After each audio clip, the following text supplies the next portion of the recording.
Hello students, I am an geography teacher in another senior secondary school, Khaishergarh. Hope you all are fit and fine. I welcome you all to join online classes. I hope see you soon in classes. Stay home, stay safe.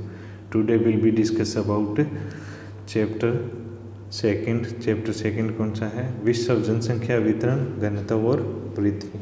इसके बारे में हम पढ़ रहे थे। इसके क्या कर रहे थे हम?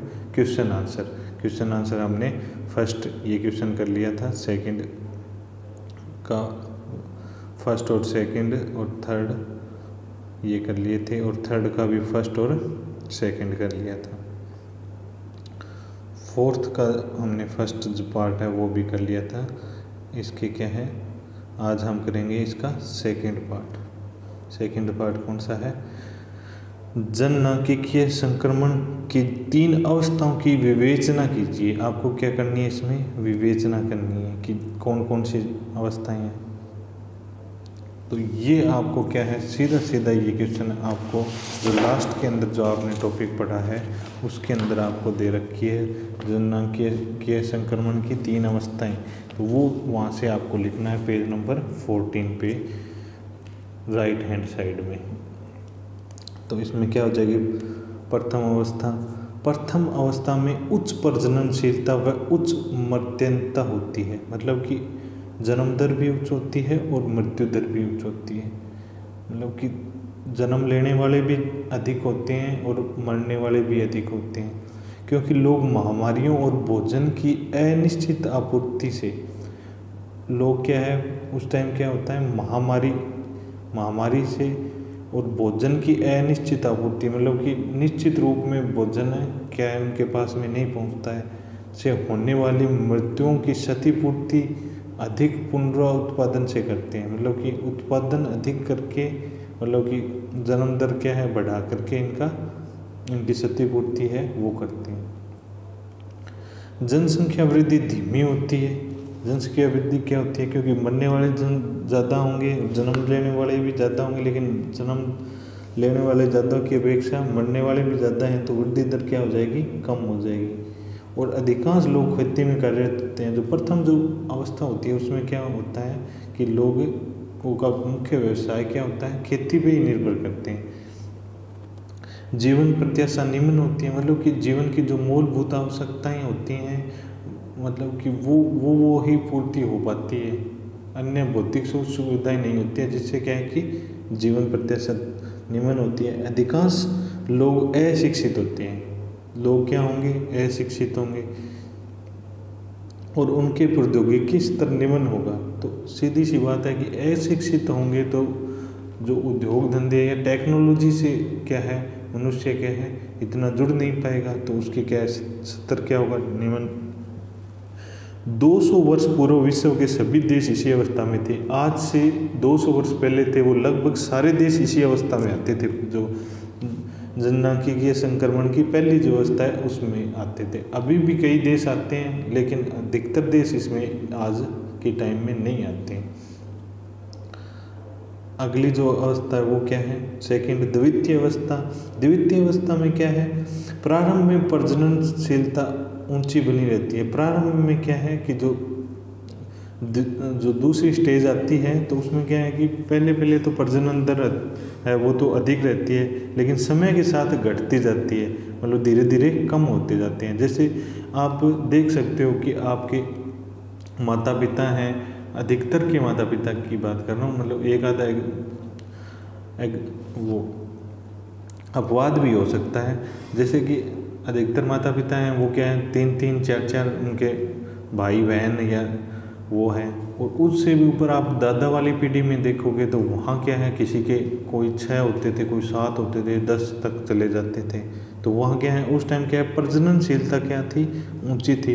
किंतु यह समय के साथ घटती जाती है। जैसे अपना जो समय आया है, अभी का जो वर्तमान में समय आया है, उसमें क्या है कि लोगों के संतानें जो एक संतान नहीं है, तो इससे क्या है कि ये क्या है प्रजननशीलता पहले तो ऊंची बनी हुई थी, लेकिन समय के साथ घटती जाती है। यह अवस्था घटी हुई मृत्यु दर से साथ आती है। मतलब कि मृत्यु दर भी घटी है। अब आजकल क्या है चिकित्सा वगैरह के संसाधन अधिक हो गए हैं, तो इससे क्या है कि मनुष्य की एज बढ़ गई है। पहले जो कोई एक महामारियाँ आ जाती थी तो पूरे गांव खाली हो जाते थे, क्योंकि इलाज नहीं था। आजकल क्या है, इलाज होने से या चिकित्सा क्षेत्र के अंदर सुधार होने से ये क्या है कि मनुष्य की वो एज बढ़ गई है।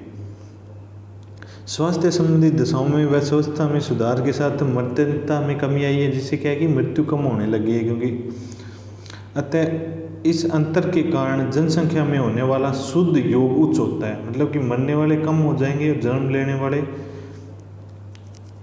अधिक हो जाएंगे, तो फिर उससे क्या है कि शुद्ध योग होगा वो उच्च होगा। तृतीय अवस्था, ये क्या अंतिम अवस्था है, इसमें प्रजननशीलता और मर्त्यनता दोनों अधिक घट जाती है। इसमें और भी ज़्यादा घट जाती है। जो अपनी पीढ़ी की बात हो रही है, इसमें ये आज की वर्तमान पीढ़ी की बात हो रही है, इसमें क्या है कि प्रजननशीलता कम और मर्त्यनता और भी कम, पहले मरते जाता थी। जनसंख्या या तो स्थिर हो जाती है, इसमें क्या है या तो स्थिर हो जाती है या मंद गति से बढ़ती है, बहुत ही कम गति से बढ़ती है। जनसंख्या नगरीय और शिक्षित हो जाती है, इसमें क्या है कि नगरों की तरफ जनता ज़्यादा आकर्षित होती है और शिक्षित भी हो जाती है। सीधी सी बात है, शिक्षित होगी तभी आकर्षण नगरों की तरफ होगा, उसके पास शिक्षित होने से ही तकनीकी ज्ञान आएगा। इससे क्या है कि तकनीकी ज्ञान भी तभी आएगा जब लोग शिक्षित होंगे, तो तकनीकी ज्ञान आ जाएगा। इससे प्रदर्शित होता है कि मनुष्य जाति अत्यधिक नम्य है और प्रजननशीलता को समायोजित करने की योग्यता रखती है, मतलब कि बैलेंस बना के चलने की क्या है योग्यता रखती है। ये हो गया बड़ा क्वेश्चन जो 150 शब्दों का था वो। आगे इसका क्या है, मानचित्र कुशलता। आपको मानचित्र के अंदर दर्शाना है ये चीज़ें कि यूरोप और एशिया, जो क्वेश्चन दे रखा है वो क्या है, यूरोप और एशिया के ऋणात्मक जनसंख्या वृद्धि वाले देश। अब यहाँ पे ऋणात्मक जनसंख्या वृद्धि वाले देश हैं, वो कौन कौन से हैं? यूरोप में कौन से हैं? यूरोप में आर्मेनिया है, उसका क्या है -0.35 है, वो क्या है जनसंख्या, ऋणात्मक जनसंख्या वृद्धि दर है। इसी प्रकार पुर्तगाल है, वो क्या है -0.23 हो गया। इसी प्रकार जर्मनी है, वो -0.21 हो गया। रूस है, वो क्या है वो -0.20। और स्पेन क्या है -0.08। अब इनको क्या है कि मैप में दर्शाना है, तो मैप में ये आपको कहाँ पे मिलेंगे, आपको देखना है यूरोप, तो यूरोप की बात आते ही आप ये यूरोप हो जाएगा, आप यूरोप में चले जाओगे, ठीक है। तो ये यूरोप है मेनली, जो यूरोप है वो, तो इसके अंदर कहाँ पे है। अब आपको देखना है कि आर्मेनिया कहाँ पे है इसमें, तो आर्मेनिया कहाँ पे है इसमें,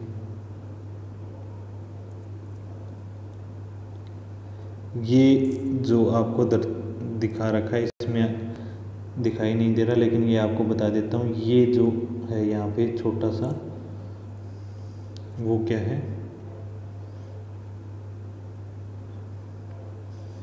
आर्मेनिया है।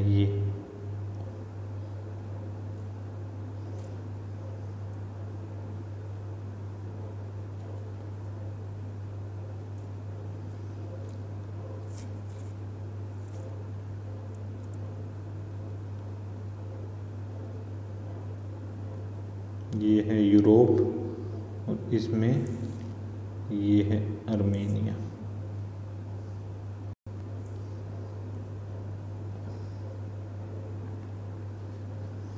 ये आर्मेनिया हो जाएगा, ये छोटा सा जो आपको दिखा रखा है, ये वाला टर्की के पास में, ये आर्मेनिया है।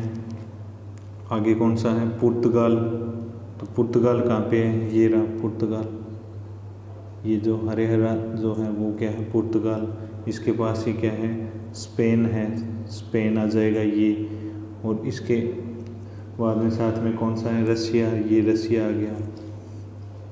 और कौन सा देश बच गया, जर्मनी, ये जर्मनी आ गया। ये क्या है डायग्राम में आपको देशों के नाम है वो पता होने चाहिए। आप एक बार मैप रीडिंग करोगे सभी स्टूडेंट्स, मैप होगा आपके पास में, तो आप उससे क्या है मैप रीडिंग करोगे, देशों के नाम देखोगे कि कहाँ कहाँ कौन से देश हैं। तो ये तो हो गए यूरोप के जो देश हैं वो। इसी प्रकार से एशिया के अंदर कौन से देश हैं जिनकी ऋणात्मक जनसंख्या वृद्धि है, तो वो कौन से, मालदीव की है -0.23, और इसी प्रकार जापान है उसकी क्या है -0.19।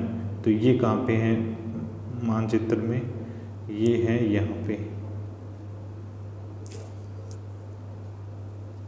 ये जापान दिखाई दे रहा है आपको, ये जापान है। और मालदीव कहाँ पे है, ये देखो ये मालदीव दे रखा, ये क्या है मालदीव द्वीप समूह। तो ये हो गए ऋणात्मक एशिया के अंदर। इसी प्रकार से आगे अगला जो क्वेश्चन है, 3% से अधिक जनसंख्या वृद्धि वाले अफ्रीकी देश। अब 3% से अधिक जनसंख्या वृद्धि वाले अफ्रीकी देश कौन, साउथ सूडान हो गया, वहाँ पे क्या है 3.83, युगांडा है वहाँ पे 3.20, नाइजर है वहाँ पे 3.19, माली है वहाँ पे 3.02। ये क्या है, इसके अलावा भी बहुत, इसके अलावा भी देश बच गए, 8 देश हैं ये टोटल लगभग, जिनकी क्या है 3 से अधिक जनसंख्या वृद्धि है। तो ये आप देख सकते हो। दक्षिण सूडान कहाँ पे आ जाता है, तो दक्षिण सूडान, क्योंकि अफ्रीका की बात हो रही है तो अफ्रीका कौन सा है, अफ्रीका ये है।